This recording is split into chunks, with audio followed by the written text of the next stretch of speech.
റസൂൽ സല്ലല്ലാഹു അലൈഹി വസല്ലമ തങ്ങളുടെ അരികിലേക്ക് അന്ന റജുലൻ ജാഇല നബി സല്ലല്ലാഹു അലൈഹി വസല്ലമ മിൻ ബനി തമീം ബനു തമീമിൽ നിന്നൊരാൾ നബിയുനാ റസൂലുള്ളാഹി തങ്ങളുടെ ഹദറത്തിൽ വന്നിട്ട് പറയുകയാണ്, സമ്പത്തുള്ളവർ അങ്ങനെ ചിലർക്കണം പറയാൻ, ഇന്ന ലീ ദൂ മാലിൻ കസീർ വദൂ അഹ്ലിൻ വമാലിൻ വഹാദിറാ.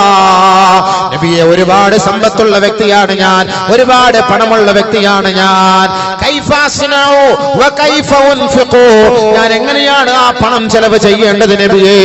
ആദരവായ റസൂലുള്ളാഹി സ്വല്ലല്ലാഹു അലൈഹി വസല്ലമ തങ്ങൾ പറയുകയാണ്, തുഖ്രിജു സകാത മിൻ മാലിക ഫഇന്നഹാ തുഹറത്തുൻ തുതഹിറുക വതസിലു അഖ്രിബായിക. ആദരവായ റസൂലുള്ളാഹി തങ്ങൾ പറയുകയാണ്, നിന്റെ ആ പണത്തിൽ നിന്ന് പാവപ്പെട്ടവന്റെ അവകാശമായ സകാത്ത് നീ കൊടുക്കണേ.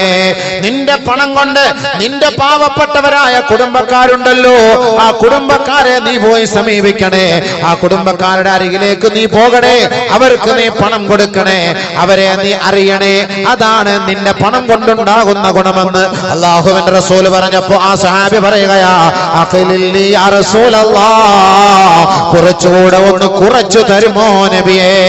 അല്ലാഹുവിന്റെ റസൂൽ പറയുകയാ, വആതിൽ ഖുർബാ ഹഖഹു വൽ മിസ്കീന വബ്ന സബീൽ വലാ തുബസിർ തബ്ദീറാ.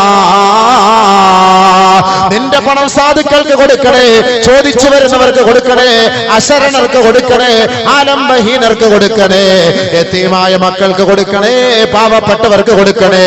നീ അതിൽ ദുർവ്യയം ചെയ്യരുതേ, അതിൽ നീ ദൂർത്ത് കാട്ടരുതേ.